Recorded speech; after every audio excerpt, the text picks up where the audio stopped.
Assalamualaikum warahmatullahi wabarakatuh. Perkenalkan, nama saya Istiqomah, NPM 22210200062. Baiklah, di sini saya akan mengerjakan tugas filsafat hukum Islam dengan dosen pengampu Bapak Herpin Yogi Pradikta. Baiklah, di sini saya akan menjelaskan tentang tokoh-tokoh yang berpengaruh dalam perkembangan filsafat hukum Islam serta pemikirannya. Yang pertama ada sejarah filsafat Islam. Dalam sejarah filsafat Islam, pertemuan Islam atau kaum muslimin dengan filsafat terjadi pada abad-abad kedua Masehi atau abad kedua Hijriah. Pada saat Islam berhasil mengembangkan sayapnya dan menjangkau daerah-daerah baru. Dalam abad pertengahan, filsafat dikuasai oleh umat Islam. Buku-buku filsafat Yunani diseleksi dan disadarkan sebelumnya, diterjemahkan di dalam bahasa Arab. Perkembangan filsafat Islam hidup dan memainkan peran signifikan dalam kehidupan intelektual dunia Islam.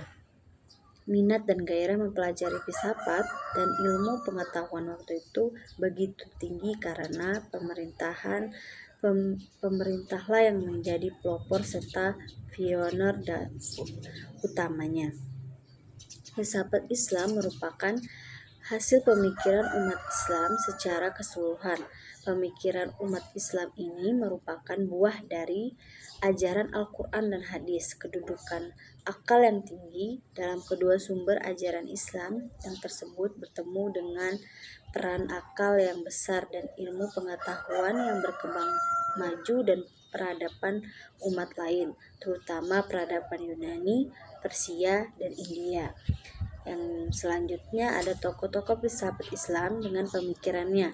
Yang pertama ada Al-Kindi. Al-Kindi meyakini bahwa definisi filsafat dapat menyatakan bahwa definisi mana yang menjadi miliknya yang disajikan dalam definisi-definisi dari filsafat terdahulu, itu pun tanpa menegaskan dari siapa diperolehnya.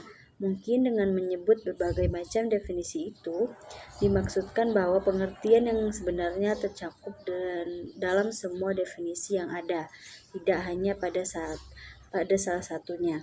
Yang kedua ada Al-Farabi.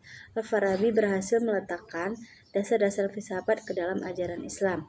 Dia juga berpendapat bahwa tidak ada pertentangan antara filsafat Plato dan Aristoteles, sebab kelihatan berlainan pemikiran, tetapi hakikatnya mereka bersatu dalam tujuannya.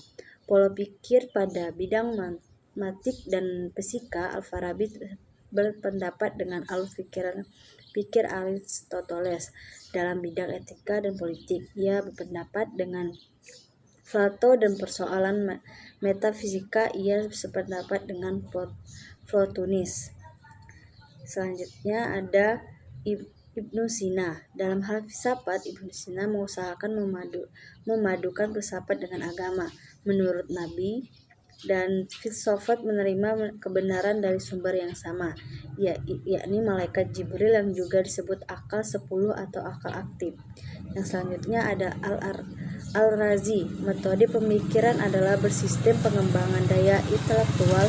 Apabila seseorang murid bertanya, maka pertanyaan itu tidak langsung dijawab, melainkan dilemparkan kembali kepada murid-murid lain yang terbagi kepada beberapa kelompok. Selanjutnya ada Ibnu Maskawi. Hikmah dan falsafah. Maskawi membedakan antara pengertian hikmah atau kebijaksanaan dan falsafat. Menurutnya, hikmah dalam keutamaan jiwa yang cerdas atau akilah yang mampu membeda-bedakan. Sedangkan filsafat ia tidak memberikan dengan tegas, ia hanya membagi filsafat menjadi dua bagian teori dan bagian praktis. Selanjutnya ada Ikhwan al-Safa. Beliau mengatakan bahwa filsafat itu bertingkat-tingkat, yaitu cinta ilmu, mengetahui hakikat wujud-wujud menurut kesanggupan manusia berkata dan berbuat sesuai dengan ilmu. Dapat disimpulkan bahwa golongan Ahwasunafa tidak membagi filsafat amalan, melainkan bagian amalan ini keseluruhan dimasukkan ke dalam bagian ketuhanan. Selanjutnya ada Al-Ghazali. Ghazali berpendapat bahwa dunia berasal dari iradat atau kemauan Tuhan semata-mata, tidak terjadi dengan sendirinya. Irodat Tuhan itulah yang diartikan penciptaan. Irodat itu menghasilkan ciptaan yang berganda. Di satu pihak merupakan zarah-zarah atau atom-atom yang masih abstrak. Selanjutnya ada Ibnu Bajjah. Menurut Ibnu Bajjah, materi dapat berinteraksi harus ada bentuk. Dia berargumen jika berbentuk, maka ia akan berbagi menjadi materi dan bentuk, dan begitu seterusnya. Ada infinium. Tindakan manusia menurut Ibnu Bajjah menjadi dua, yakni tindakan hewani dan tindakan pertama. Tindakan hewani timbul dikarenakan adanya motif naluri atau hal-hal yang berhubungan dengannya, baik dekat maupun jauh. Kedua, tindakan manusiawi timbul dikarenakan ada pemikiran yang lurus dan keamanan yang bersih dan tinggi. Selanjutnya ada Ibnu Tufuli.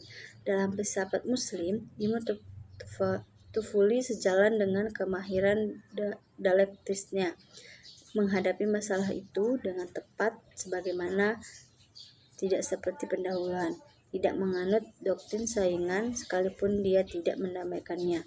Selanjutnya ada Ibnu Rasyid. Pencarian Tuhan. Ibnu Rasyid meneliti sebagai golongan yang timbul dalam Islam. Menurut pendapat dia, yang paling terkenal ada 4, yaitu Asy'ariyah, Mu'tazilah, Batiniyah, dan Hasyawiyah. Masing-masing golongan mempunyai kepercayaan berlainan tentang Tuhan. Baiklah, sekian dari presentasi dari saya akhiri. Wassalamualaikum warahmatullahi wabarakatuh.